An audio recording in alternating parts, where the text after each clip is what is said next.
눈에 보이는 거예요. 이게. 저는 70년대서부터 지켜봤기 때문에. 이게 얼마나 심각한 문제인가. 이걸 우리가 알아야 되는데 별로 관심들이 없어. 교계 지도자라는 사람들이, 우리 교단 총회장이라는 사람들이 별로 관심이 없어. 그렇게 내가 외치고 쫓아다니면서 얘기하고 관심이 많아. 그러니까 정말로 울고 싶어요. 이제는 코로나 이후에는 뭘 해보기도 힘들어요. 여태까지 하려고 애는 쓸 수 있었는데 이제는 애도 쓸 수가 없어요. 애들이 있어야지 뭐. 어떻게 해볼 수가 없는, 이제 골든 타임이 거의 끝나가요. 거의 끝나. 우리 교단이, 한국교회가 이제 망한다. 저 영국교회처럼 망한다. 제가 1780년에 영국의 그 로체스터라고 하는 곳에서 썬데이 스쿨 운동이 시작됐어요. 200주년 기념 때에 제가 영국을 방문을 했었어요. 교회 학교 문제가 어떻게 되고 있나. 가서 보니까요, 전 세계 교회 학교 이 썬데이 스쿨 운동이 시작된 그곳에 주일학교가 싹 없어졌어. 영국 교회 학교가 남아있는 교회가 2%만 남아있는 거예요. 2%. 그것도 교회 학교가 따로 모이는 게 아니라 어른들 예배 드릴 때 유치원 아이들 몇 명 바닥에 앉혀서 예배 드리고, 그리고는 예배 끝나고 나면 걔들 데리고 나가서 분방 공부를 하는 거예요. 제가 한 15년 전에 스코틀랜드 에딘버러 장로교회 본산이죠. 거기 장로교회 본산에 가장 큰 교회가 있는데 세인트 조르스 교회라는 교회에 제가 초청을 받아가지고 그 교회에서 이제 설교를 하러 갔어요. 전교인이 한 200명 모였더라고요. 교회 학교 아이들이 10명이 바닥에 앉아있는 거예요. 그런데 에딘버러에서 그렇게라도 교회 학교가 모여서 있는 교회가 2교회밖에 없다는 거예요. 2교회밖에 없어요. 그리고는 주일날 아이들은 다 어디로 가느냐? 축구장으로. 영국은 축구 마비에 완전히 사로잡힌 나라예요. 우리가 뭐 손흥민이 뭐 그래가지고 지금 난리를 치지만 저게 다 영국 교회를 말아먹었다니까요. 축구의 나라가 되지, 기독교의 나라가 아니에요. 그렇게 가기까지 교회 학교가 썰물처럼 빠져나가가지고 이제는 교회 학교를 찾아보기가 어려워요. 제가 그걸 보면서 얼마나 위기감을 느꼈는지, 야, 이게 한국교회가 이렇게 되겠구나, 이거. 지금 현실로 지금 나타나고 있잖아요. 그 15년 전인데 지금 거의 그런 방향으로 가고 있어요. 이게 회복이 될 수 있을까? 불가능해요. 이제는 어려워졌어요. 시간이 얼마 안 남았어요. 시간이. 이제 저한테 제가 이 얘기를 오늘 밤새 할 수 있어요. 밤새 할 수 있는데 달랑 1시간 주셔가지고 그래도 시간은 또 채워야 다음 시간들이 있으니까. 제가 이 다음 세대 문제 풀기 시작하면은 제가 며칠 밤 얘기할 수 있어요.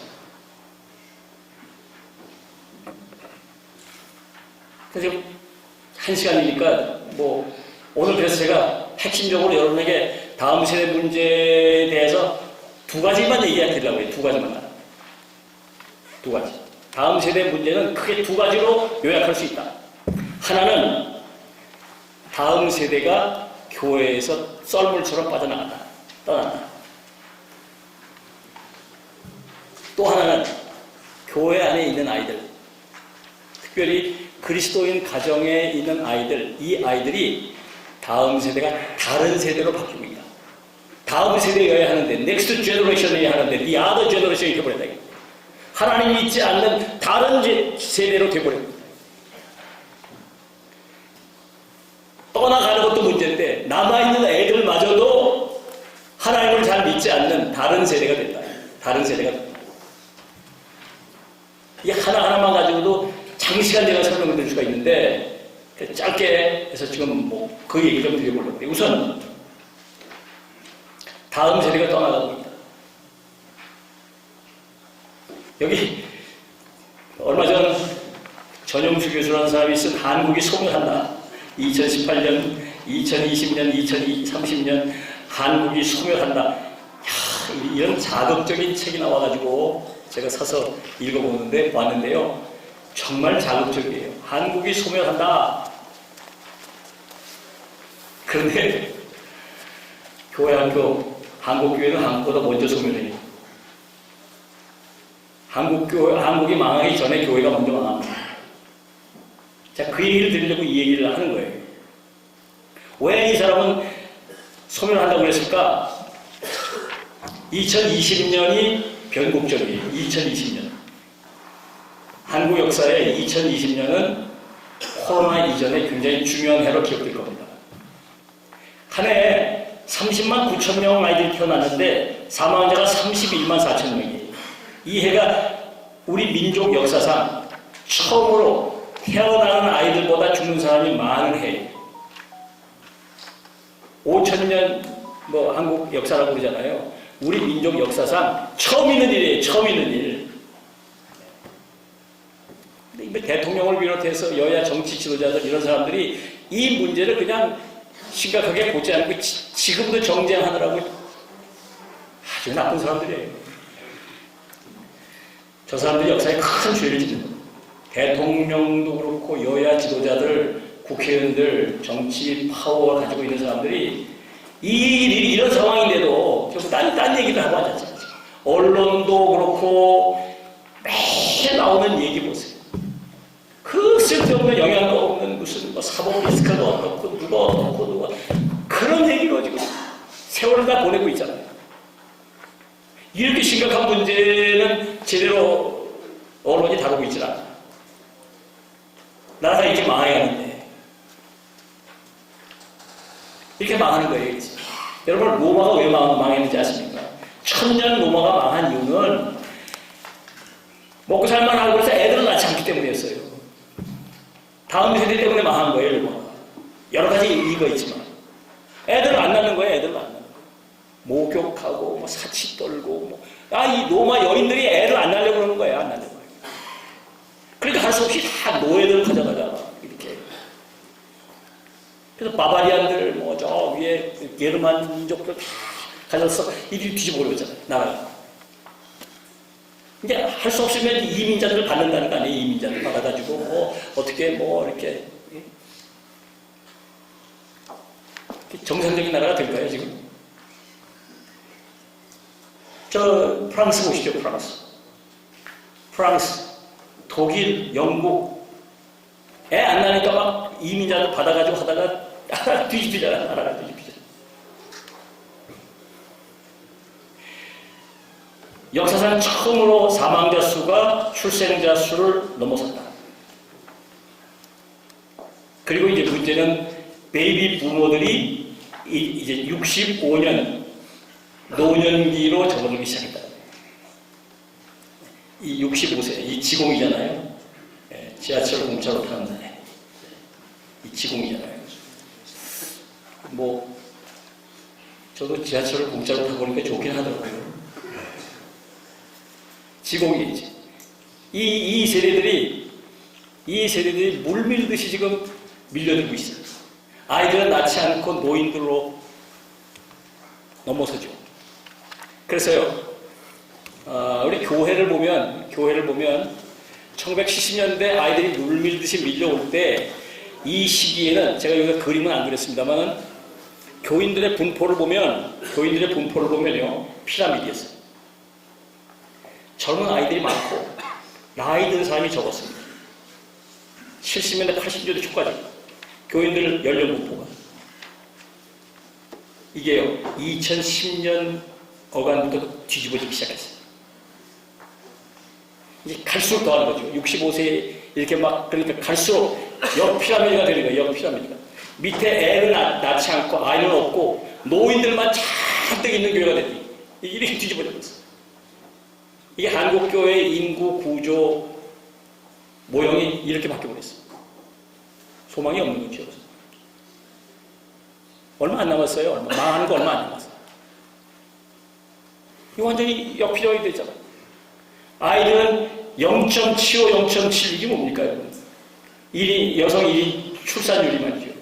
전 세계에 이런 나라가 없어요. 중국이 막 지금 노쇠한다고 걱정인데 중국은 1.몇이 돼요. 1.몇. 우리나라는 0.7, 0.8도 깨져버렸어요. 0.8.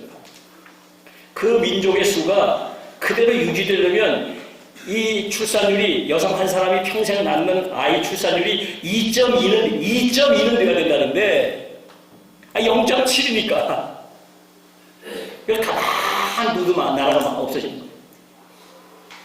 근데 교회는 이거보다 더 빠르게 지금 없어진다는 겁니다. 자, 보시면 지난 10년을 살펴보니까 우리나라 그 인구가 이 10년 전에 다음 세대, 10년 전에 다음 세대를 보니까요. 10년 전에 그 영아부에서부터 고등부까지 요 시기에 그 우리 여기 보면 그 57만 1919명이었다가 10년 사이에 이게 37만 891명으로 줄었어요. 우리 교단 얘기입니다.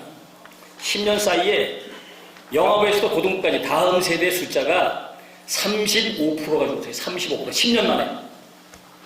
그런데 일반 사회는 어떤가? 일반 사회를 보면 이 시기에 1190만에서 950만으로 감소했어요. 20% 감소했어요. 이게 무슨 얘기입니까?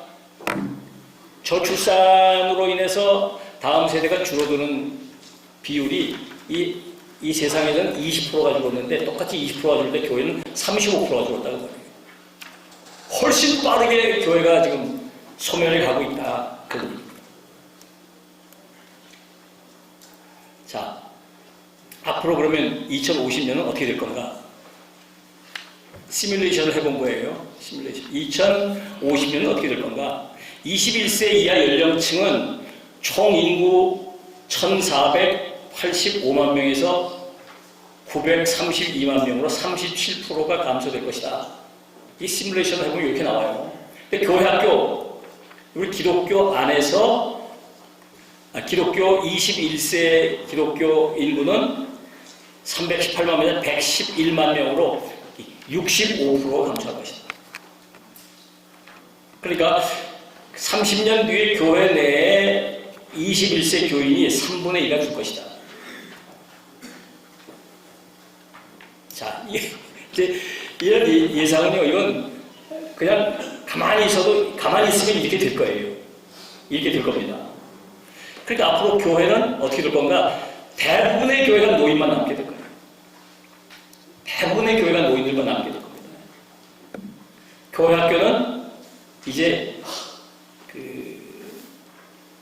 10개 교회 중에서 한 2개 교회가 교회 학교가 있을까 말까. 잘못하면 1개만 남을 수 있어요.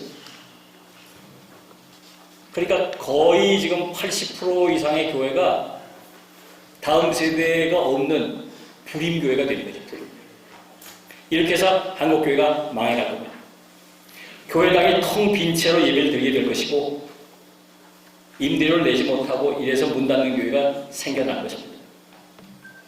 아까 말씀드린 대로 제가 에딘버러를 가보니까 외양이 아주 어마어마하게 큰 교회당이었어요. 교인이 없어서 운영이 안 돼가지고 팔렸습니다. 뭐를 팔렸나 보니까 술집으로 팔렸어요. 술집. 교회당이 술집이에요. 술집. 제가 들어가 봤더니 그 웨이터가 농담 삼아 그렇게 얘기를 하더라고요. 강대상 위에 여기 술좌석이 있고 강대상 밑에 있는데 강대상 위가 조금 비싸답니다. 여기서 모시는 주님이 다르대. 옛날에 모시는 주님하고 지금 모시는 주님이 다르다는 거예요. 지금은 술주자 주님을 말고 오시는데 옛날엔 그리스도 주님을 모셨는데 지금 교회가 술주자. 그런데 강대상이 조금 세기 때문에 여기 돈을 더 내야 된다. 제가 참 눈물을 흘리고 돌아왔습니다. 여러분, 우리나라 교회들이 이렇게 될 거예요. 지금 몇만 명 들어간다고 지금 큰 소리 땅땅 치는 교회도 있잖아요. 운영이 안 될 겁니다. 지금 뭐 카리스마틱 리더들이 끌고 가는데 그분들 돌아가시고 다음 담임 목사 한 2번 건너뛰면 저거 운영은 안 될 거예요. 30년, 50년 뒤를 내다보면 글쎄요. 여의도 순복음교회, 사랑의 교회, 명성교회 이런 교회들이 그 교회당을 유지할 수 있을까? 어려워요. 그렇지 않겠어요? 다음 세대가 없는데 누가 채울 거예요? 이거 다 돌아가시고 누가 채울 거예요? 심각한 위기 상황이 벌어지고 있는 거죠. 그럼 어떡할 거냐?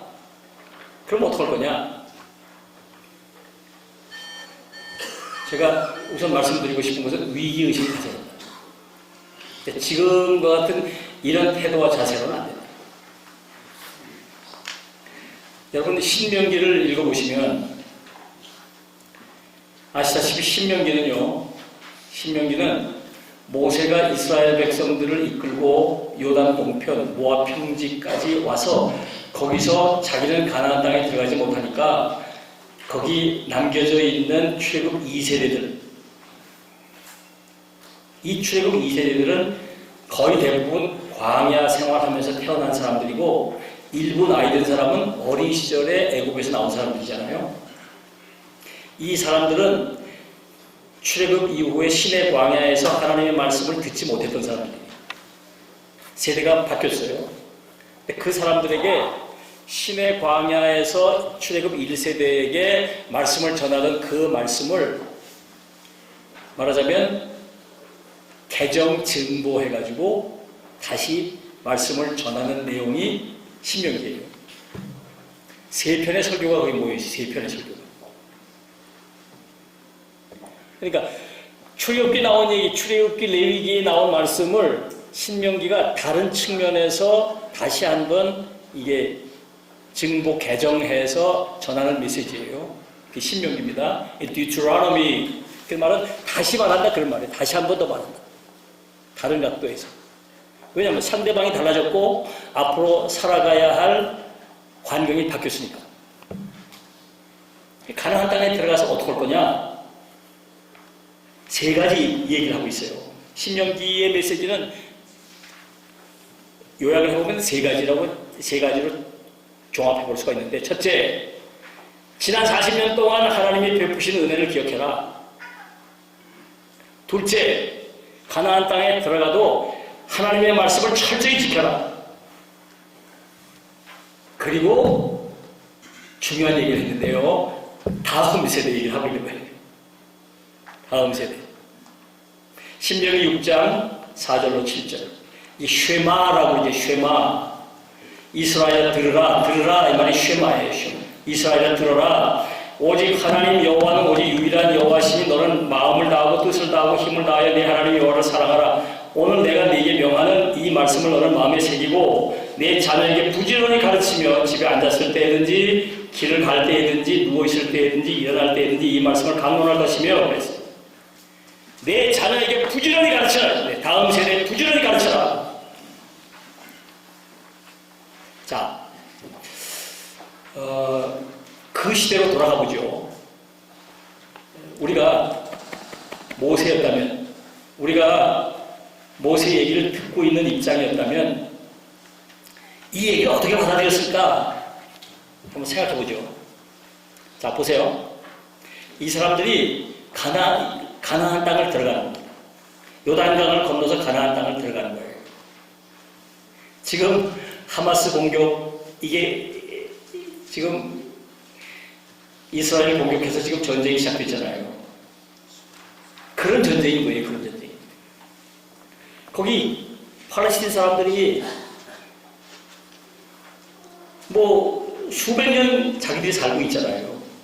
그런데 모세가 낯선 사람들이 들어와가지고 하나님이 비키라고 그랬다. 너희들 다 비켜. 우리가 살 거야. 너희들 나가. 나가겠습니까? 나갈 수 있어요, 이거? 말도 안 되는 얘기잖아요, 말도 안 되는 얘기. 그러니까 죽기 살기로 싸우는 거예요, 죽기 살기. 그래서 여호수아를 읽어보면 전쟁 얘기잖아요, 전쟁 얘기. 그런데 전쟁에 임하려고 이제 요단강을 건너서 가나안 땅에 들어가면 전쟁이잖아요. 뭐 살아남을 수 있을까? 우리가 이 땅을 차지할 수 있을까? 그렇게 다급한 상황이에요. 다급한 상황. 그러면 모세는 신명기에서 가나안 땅에 들어가면 너희들은 전략을 이렇게 세우고 전쟁을 이렇게 하고 전쟁 얘기를 해야 될 거 아니에요. 전쟁 준비를 어떻게 해라. 그 얘기 하나도 없는 거예요. 그 얘기 하나도. 하나님께 다 맡기고 뜬금없이 거기서 다음 세대 얘기를 하는 겁니다. 다음 세대. 다음 세대에 부지런히 가르쳐라. 여기서 저는 모세의 위대한 점을 보는 거예요. 오늘 한국교회 지도자들이 모세와 같은 이런 생각을 할 수 있어야 한다고 보는 거예요. 눈앞에 코로나가 어떻고 뭐가 어떻고 그것도 중요한데 하나님의 은혜로 결국은 그건 넘어설 것이다. 근데 이 가나안 땅에 들어가서 이들과의 전쟁보다 더 중요한 것은 다음 세대들이 들어가가지고 가나안 족속들에게 영향을 받아가지고 우상 숭배를 하고 그 세대를 본받고 그래서 하나님의 뜻대로 살지 못하고 자기 생각대로 자기 소견대로 살아서 하나님의 백성이 아닌 다른 세대로 변질될 것을 모세는 두려워했던 거예요. 전쟁도 중요하지만 더 중요한 게 있다. 전쟁 바쁘다고 내치지 말고 너희 자녀들을 부지런히 가르쳐서 하나님의 백성으로 계속 이 믿음을 지켜갈 수 있도록 해야 된다. 그 얘기하고 있는 거예요. 대단한 일이죠. 놀라운 일 아닙니까 이게. 이것 때문에 이스라엘 이 민족이 2000년을 버텨온 거죠. 이런 정신 때문에 버텨오는 거예요. 근데 우리는 어떻습니까 지금? 이런 위기 상황인데 다음 세대 말만 하지 아무런 대비가 없어요. 제가 이제 제 속상한 얘기 좀 드려볼 거예요. 개인적으로. 하여튼 뭐 여러분들이 제 드릴 말씀을 어떻게 받아들일지 모르겠지만 정말 제가 울고 싶은 얘기, 우리 교단이 망하겠다, 제일 먼저 망하겠다 그런 얘기를 지금 제가 여러 차례 얘기를 했는데 귀담아 듣는 사람이 없어. 총회장들마다 가서 만나서 얘기했는데 관심들이 없어요. 관심들이 없어요. 이순창 목사도 만나서 얘기했는데 관심이 없어. 김의식 목사 지금 어떨는지 모르겠어요. 지금. 총회장마다 가서 만나서 얘기해. 제가 뭐 정책 뭐 해달라고 해서 다 정책을 하겠어. 나와서 연설할 때 한마디 다음 세대에 뭐 하겠다고 말만 하고 싹 끝. 여러분 다음 세대 교육에서 제일 중요한 게 뭘까요? 공과책이에요. 공과책. 여러분 지금 우리 아이들이 배우고 있는 공과가 뭔지 아십니까? 관심이 있으세요? 보셨어요? 우리 아이들을 뭘 가지고 가르치고 있는지 교회 학교가 관심이 있으십니까? 교단 리더라는 사람들이 관심이 없어요. 제가 제4차 공과개발위원장을 맡아서 12년 전에 그걸 맡아가지고 GPL 공과라는 걸 만들어서 지금 아이들이 쓰고 있잖아요. 근데 김치성 목사님 총무할 때 제가 그걸 바탕을 맡아가지고 제가 그 3차 교육과정 때도 전문 요원으로 기본표를 잡았기 때문에 4차 교육과정 12년 동안 그 일을 해왔던 거예요. 그런데 돈이 없어, 돈이 한 푼이 없어. 그래서 할 수 없이 교단에 가서 얘기를 해도 줄 돈이 없다는 거예요. 그래서 어쩔 수 없이 영락교회, 소망교회 담임 목사님 찾아가고 그래서 겨우 해서 그 교회들이 물론 약속을 했지만 나중에 부도도 많이 냈어요. 그래도 그 교회들이 도와주셔서 한 2억 정도 가지고 그걸 개발해낸 거예요.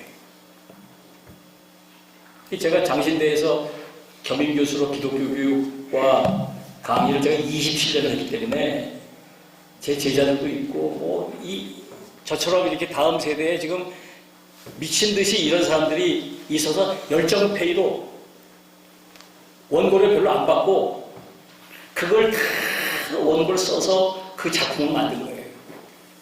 한국교회 역사상 이렇게 좋은 공과는 처음이다 평가까지 받아서 타 교단도 우리 교단 GPL 공과를 지금 쓰고 있다는 거예요. 그런데 그렇게 해서 만들었으면 출판사가 돈 한 번 안 내잖아요. 출판사가 가져다가 지들이 다 이익을 다 보는 거야. 그리고 그거를 총회가 주는 거예요, 총회. 총회는 그걸 가지고, 아니, 다음에 개발할 걸, 개발 자금을 마련해 놔야 되잖아요. 안 주는 거예요, 안 주는 거예요. 아니, 열심히 모금해가지고 만들어서 그걸 판매했는데, 판매 수익은 딴 놈들이 가져가요, 딴 놈들. 이런 데가 어디 있냐면, 이런 데가. 그래서 이 공과는 10년 주기로 바꿔줘야 되기 때문에, 5차 교육과정 개발이 시작이 됐어요. 이 모금을 하고 또 해야 되니까 할 사람이 없으니까 또 저한테 와서 읍소를 하는 거예요. 야, 나는 적어도 7년 이상은 해야 되는데 나는 은퇴할 사람이니까 그렇게 못한다. 목사님 아니면 이거 할 사람이 없습니다 하고 막 울고울고 바지가정이 붙잡아 와서 그러면 내가 출근까지 할 때만 좀 맡아주겠다 하고 이게 시작을 했어요. 돈이 한 푼이 없고. 이번에는요, 이게 다 영상 제작을 해야 되기 때문에 지난번보다 돈이 어마어마하게 많이 들어요. 적어도 한 10억 정도는 가져야 이게 된단 말입니다. 돈 한 푼 교단이 나오죠, 주사. 없어. 이런 데가 어디 있습니까? 4차 교육과정 해가지고 1년 매출액이 이 공과만 가지고도 20몇 억씩 매출을 올렸으면서도 다음 거 개발하려고 돈 한 푼 마련해놓고 준비도 안 해놓고 이번에 총회 이번에 1억 2천 좀 도와달라. 그때 재정부 쓱 넘겨버렸어. 여기 재정위원회 쪽에 관련된 분들은 관심을 가지시고 그 잘 통과시켜주십시오. 그것도 총회 보고 내라는 게 아니에요. 교육자원부 예비자금이 있는데 그거 쓰겠다는데 그것도 재정부가 허락을 해야 된다는 거예요. 세상에 다음 세대가 이 모양인데 돈 한 번 안 내고. 그래서 다른 교단은 어떻게 하나 살펴봤어. 작년 총회에 합동측 교단은 작년 총회에 다음 세대가 이렇게 어려우니까 교단 허리띠를 메고 다음 세대 공과 개발을 위해서 돈을 내자. 그래서 5억을 가져서 5억을 줬어요. 5억을. 합동측이 훨씬 나아. 우리 교단은 돈 한 푼 안 주고 합동측은 5억을 출연해 냈다니까요. 5억. 여러분, 기장 측은요, 우리보다 10배가 낮아요. 작은 교단, 10배가 작은 교단이에요. 기장 측 다음 세대가 이렇게 심각하다. 그래가지고 전국교회에게 어느 기간 동안 모든 헌금의 101조를 하자. 101조를 모아가지고 어떤 기간 동안 사업을 마련해가지고 다음 세대 공과 개발을 시작했어요. 우리 돈 한 푼 없어 지금.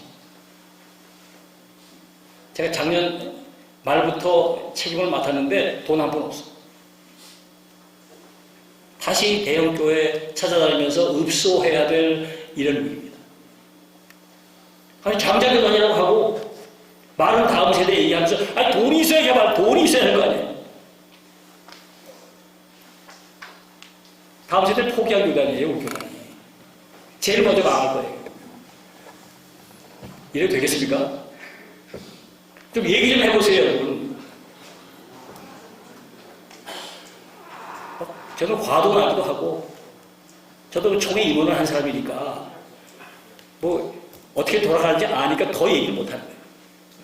이게 무슨 뭐 행정편의를, 이걸 행정 조직을 잘못 만들어놔가지고, 뭐 재정을 다 넣었다가 나오니까, 아니, 우리가 만들어서 얻을 수익을 우리가 다시 재투자할 수 있도록 구조를 만들어야 될 거 아니에요. 이걸 무조건 이로 넣었다가 여기 들어가면 안 나와. 여기 들어가면 안 줘. 우리가 만들어서 하는 건데도 안 줘. 이제 다음 세대가 망하고 있다는 거예요. 미안합니다. 제가 흥분해가지고. 이 생각만 하면 제가 막 열불이 터져요. 열불이 터져요. 이런 교단이 있나? 이런 교단이 있나? 다음 세대 다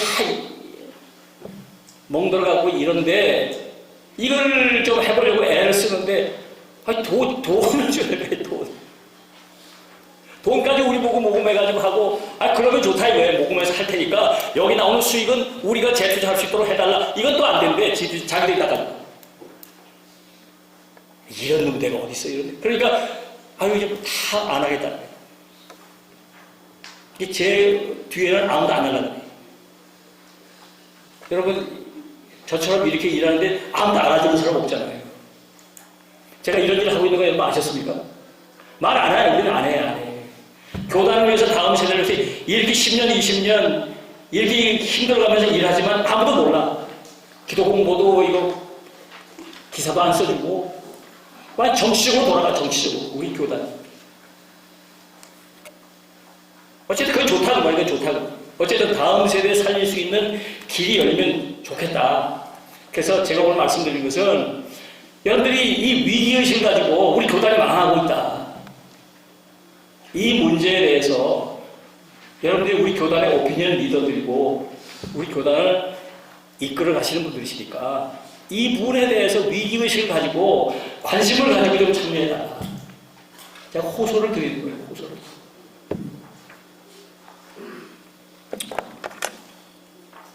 시간이 얼마 안 남아서 다음 넘어가겠습니다.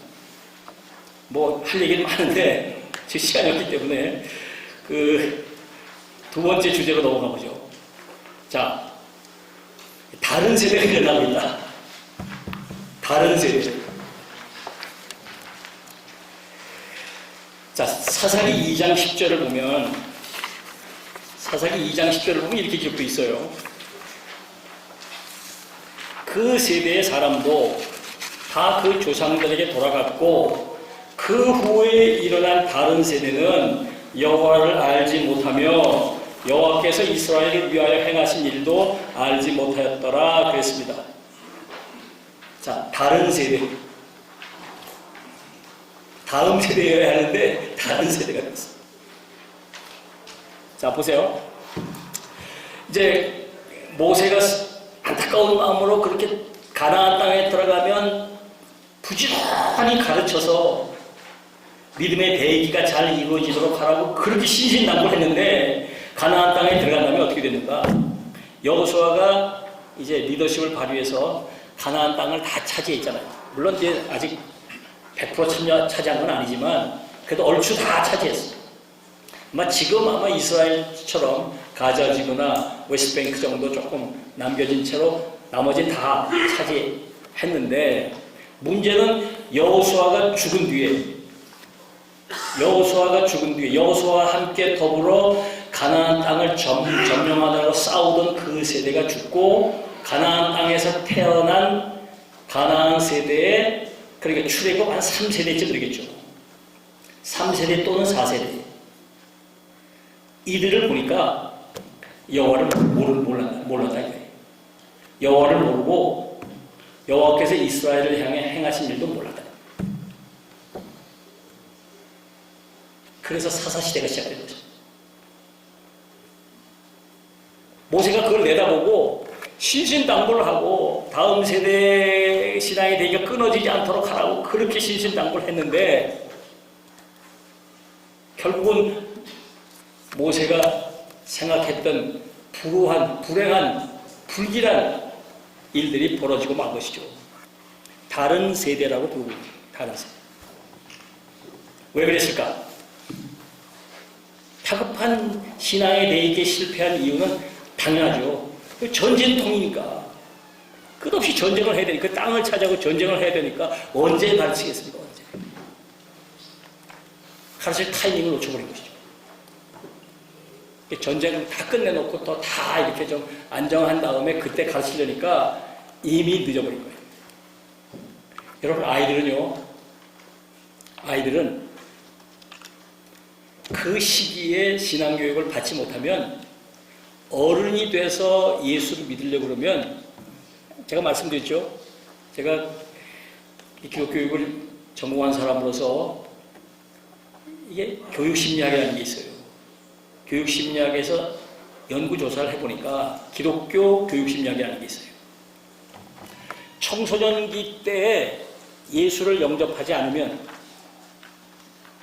청소년 때 예수를 영접하지 않고 나이 30대, 40대, 50대에 가서 예수를 영접하고 나면 그 사람이 하나님을 위해서 크게 쓰임받을 수 있는 가능성은 10분의 1로 줄어든다는 거예요. 신앙적 질이 아무 때나 예수 믿는다고 되는 일이 아니에요. 신앙의 기본, 이걸 이제 교육심리학적으로 스키마라고 그래요. 영적인 구조라는 건데, 그 영적 구조가 신앙적으로 딱 자리 잡힌 뒤에는 믿음이 쭉 성장해 가는데, 이게 세속적으로 딱 하나님 믿지 않는 걸로 이 영적 구조가 딱 잡혀지면 이걸 깨부수고 다시 만드는 일은 10배 이상 힘들고 에너지가 된다는 거예요.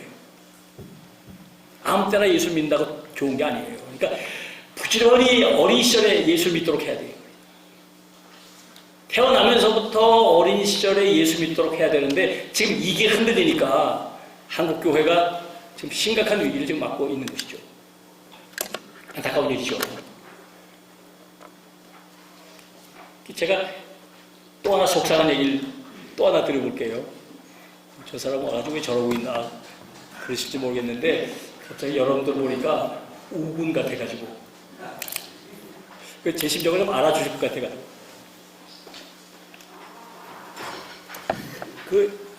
제가 2018년에 교육자원부 부장을 했어요.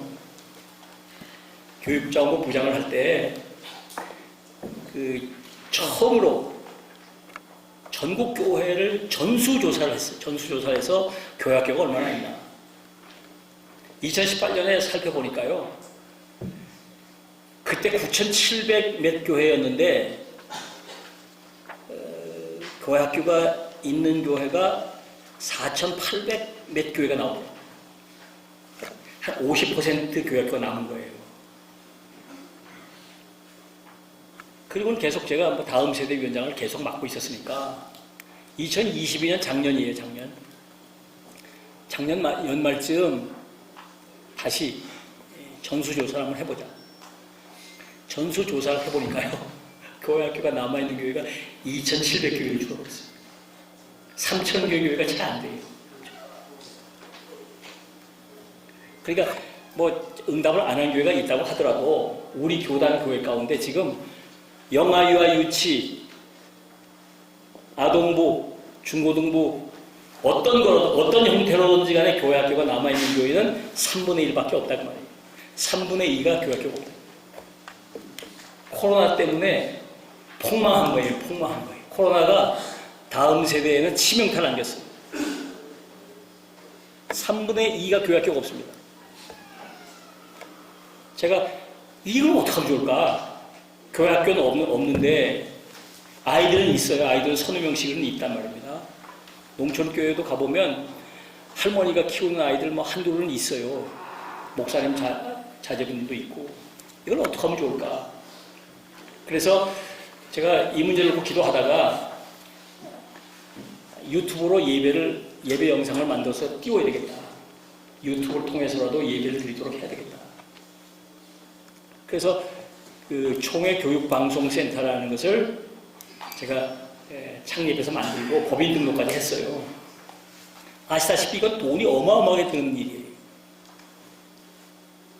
돈이 드는 일인데 이게 수익은 전혀 없잖아요.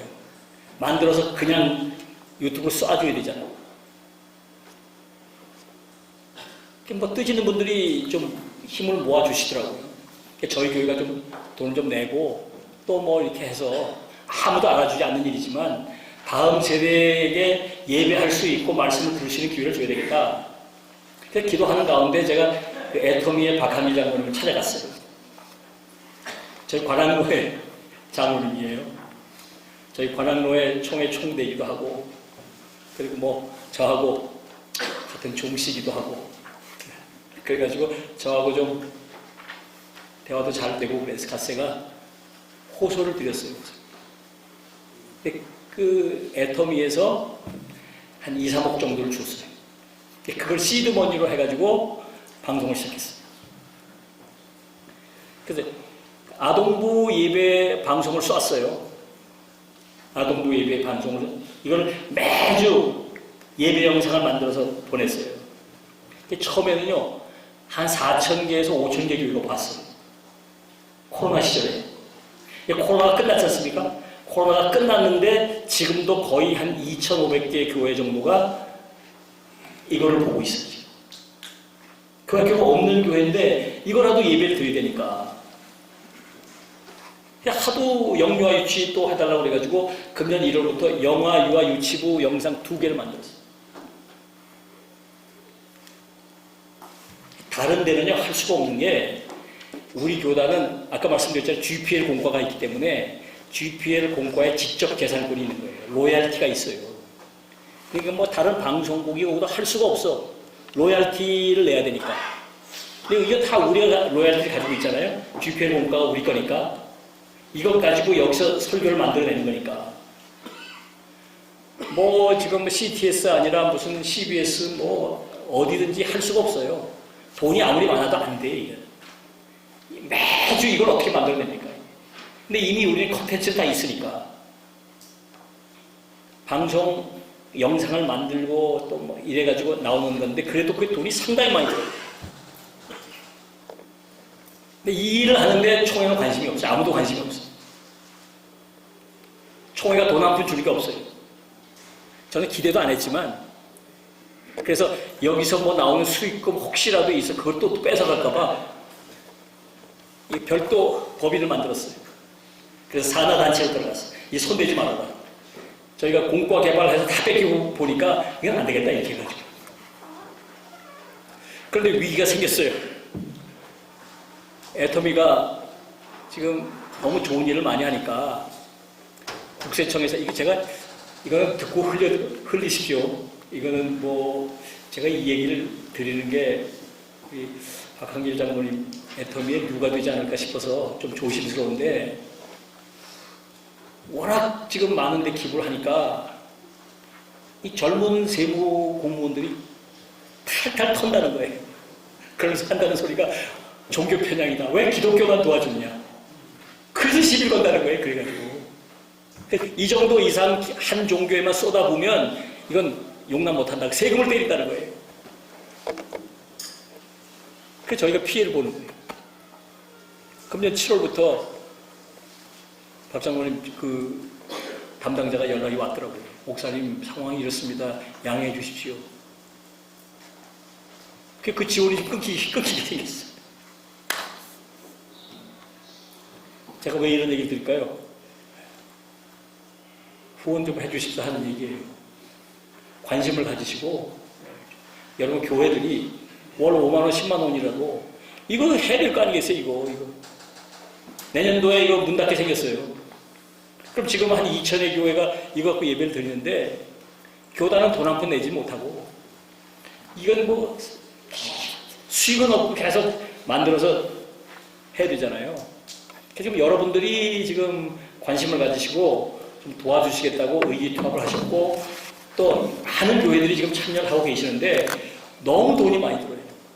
1년에 적어도 2, 3억은 드니까, 그게 매년 그게 쉬운 일이 아닌데, 그때 조금 이렇게 좀 사업하는 장로님 이런 분들이 주머니를 털어서 도와주시는 주에서 지금 연명을 하고 있습니다. 또 여러 교회들이 좀 돕고, 하여튼 뭐 이 문제로 기도해 주시기 바라고, 그만큼 지금 교회 안에 있는 아이들이 하나님의 말씀 듣지 못하니까 다른 세대로 되고 있다. 최근에 아주 심각한 얘기 제가 들었는데, 그 미션스쿨, 서울에 미션스쿨이 있죠. 고등학교, 중학교, 고등학교 미션스쿨이 있어요. 미션스쿨을 가보면 각 반마다 선교부장이 있어요. 예수 잘 믿는 아이들이 선교부장이 돼가지고 수업할 때 기도로 시작하고 그 신앙적인 것을 이끌어 가는데, 여러 반에서 선교부장을 세우셔 오더라고요.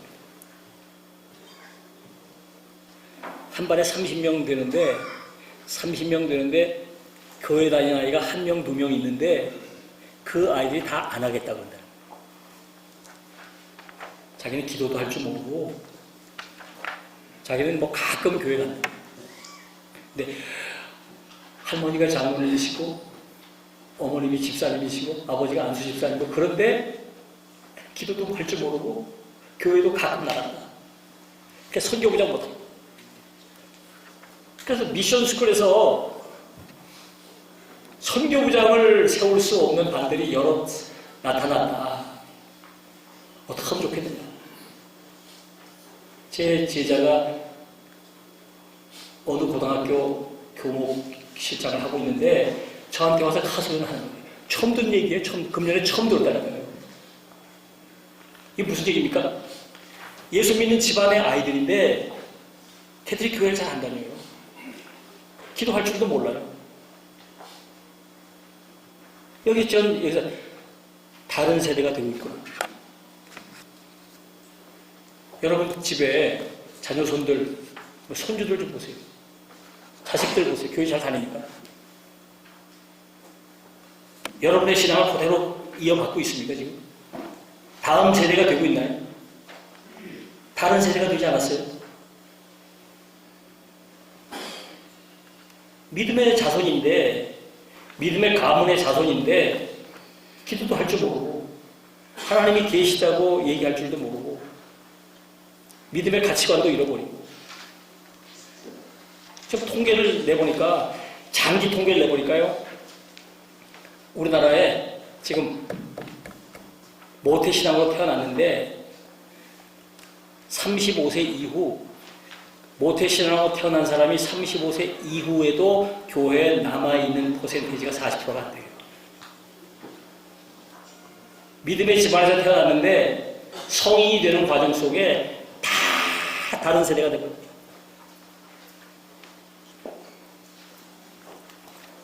그러니까 이제 결론적으로 가정이 문제다. 교회의 교회학교가 제 역할을 못하고 가정에서 부모들은 가정의 신앙교육을 포기했다.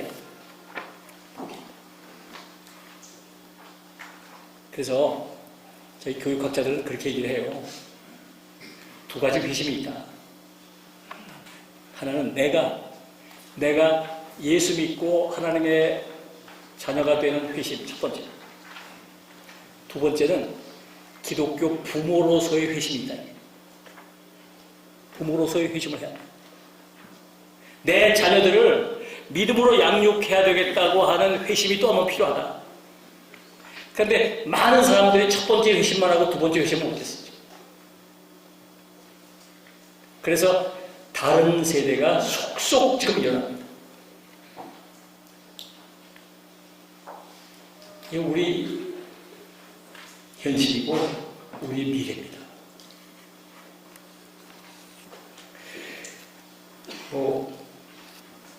마치랍니다. 더 얘기하면 제가 흥분만 할 것 같아가지고 이렇게 좀 울고 싶은 상황이에요. 우리 교단과 한국교회 미래가 이렇게 어둡습니다. 우선권이 어디 있나? 우리가 뭘 먼저 생각해야 하나? 모여서 우리가 뭐에 생신경을 써야 되나? 지금 누가 총회장이 되는 게 뭐가 그렇게 중요해요? 누가 무슨 부장을 맡는 게 뭐 그렇게 중요해요? 교단이 망한 일이야, 망할 일이지. 아니, 그거 운동한다고 돈을 얼마나 씁니까?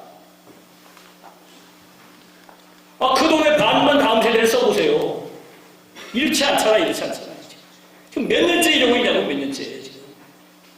총회장 나온다는 사람이 나와가지고, 그렇게 말에 쓸데없는 돈을 그냥 헛써대고, 정작 다음 세대를 위해서 돈 한 번 쓰지 못하는 이런 교단이 망하지 않겠어요, 이거? 이 죄 짓는 일이고, 망하는 일이에요, 망하는 일. 망할 겁니다. 이대로. 정신을 바짝 차려야 돼요, 정신을 바짝 차려야 돼요.